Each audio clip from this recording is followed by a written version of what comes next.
During flood cleanup, the indoor air quality in a home, office, or other type of building may appear to be the least of one's problems. However, failure to remove contaminated materials and to reduce moisture and humidity can present serious long-term health risks. Standing water and wet materials are a breeding ground for microorganisms such as viruses, bacteria, and mold.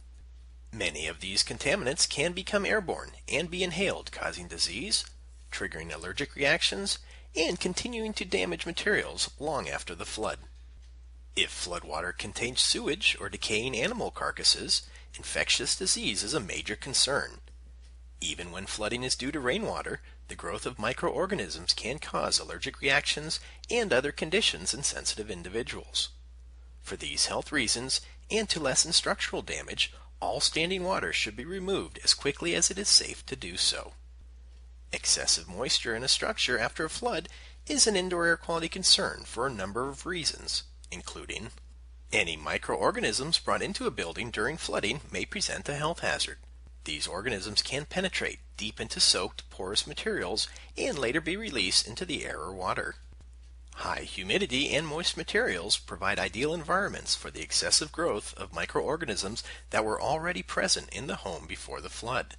In addition, long-term increases in humidity in a building can also foster the growth of dust mites.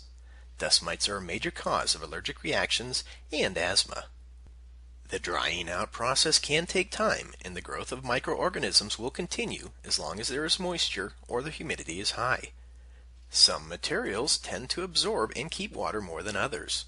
In general, materials that are wet and cannot be thoroughly cleaned and dried within 24 to 48 hours may need to be discarded, as they can remain a source of microbial growth. If the building is not dried out properly, a musty odor, signifying growth of microorganisms, can remain long after the flood. During cleanup, there are a number of additional concerns people need to be aware of.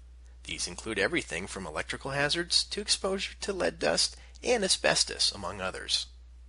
These are just a few things to know about flood cleanup and indoor air quality. To learn more about this or other IAQ, health and safety, and environmental issues, please visit the website shown on the screen.